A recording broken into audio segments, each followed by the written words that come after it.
Seorang remaja berusia 17 tahun di Texas, Amerika Serikat harus dirawat 10 hari di rumah sakit menggunakan alat yang menopang fungsi paru-parunya. Hal ini disebabkan oleh rokok elektrik atau biasa disebut dengan vape. Pada awalnya, Triston terbangun dari tidurnya dan kemudian muntah-muntah pada suatu pagi di bulan lalu. Ia juga mengalami penurunan berat badan drastis yang tidak jelas penyebabnya, demam dan kemudian kelelahan. Remaja tersebut kemudian dilarikan ke rumah sakit.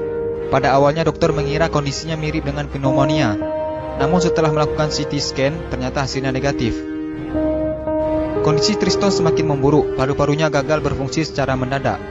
Remaja itu pun harus diintubasi atau dimasukkan tabung endotrakeal melalui mulut atau hidungnya untuk menghubungkan udara luar dengan kedua paru-parunya agar paru-parunya tetap bisa berfungsi dengan baik.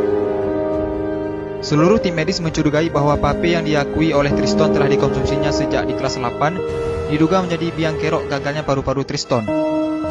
Kami tidak tahu secara pasti apa yang dilakukan oleh Triston, namun ada laporan literatur tentang pneumonitis, hipersensitivitas akibat vaping, kata dokter yang menangani Triston, yaitu Dr. Suzanne Whitworth, dikutip dari Daily Mail. Setelah 10 hari diintubasi, paru-paru Triston kembali pulih, walaupun ia masih harus berjuang keras untuk bernapas dengan baik. Ia bahkan harus kehilangan 13 kilo berat badannya, dan otot kakinya menjadi melemah. Triston juga bahkan harus belajar berjalan kembali. Saya benar-benar diberi kesempatan kedua oleh Tuhan. Dan segera setelah saya bangun dari koma itu, saya tahu apa yang ingin saya lakukan. Saya tidak ingin mengulangi kesalahan yang sama untuk mengisap vape, kata Triston.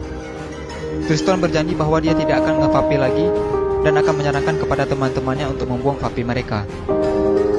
Kenapa vape berbahaya? Kepala Badan Pengawas Obat dan Makanan atau BPOM Penny Dukito menyebutkan akan segera mengusulkan larangan penggunaan vape atau rokok elektrik. Hal ini bisa diwujudkan salah satunya melalui revisi PP nomor 109 tahun 2012. Penny mengungkapkan ada beberapa fakta ilmiah yang telah ditemukan BPOM sekaligus menjadi dasar usulan pelarangan tersebut. Ditemukan senyawa kimia di dalam vape mulai dari nikotin, propilen glikol, perisa logam karbonil tobacco spesifik nitrosamines, hingga dietilen glikol. Nikotin sangat berbahaya karena berbagai penelitian juga melihat efek nikotin terhadap otak bisa menyebabkan kanker dan kecanduan. Propilen glikol juga sangat berbahaya karena jika dikonsumsi secara terus-menerus dapat menyebabkan gagal ginjal. Menurut laporan yang dipublikasikan dalam jurnal Investigate Medicine High Impact Case Reports tahun 2015. Memang vape tidak langsung memberikan dampak buruk bagi kesehatan. Sama seperti rokok, banyak orang yang tetap bisa sehat walaupun merokok. Nah, sebaiknya kita mulai menjaga kesehatan paru-paru kita dengan tidak menghisap vape atau rokok. Semoga video ini bermanfaat dan jangan lupa di-share juga sebanyak-banyaknya agar teman-teman kalian tidak ketinggalan informasi penting ini. Dan jangan lupa juga sukai Mozaik Karim lalu klik tombol ikuti lalu klik sekali lagi tombol ikuti lalu pilih lihat dahulu agar kalian tidak ketinggalan video-video menarik lainnya setiap hari. Terima kasih.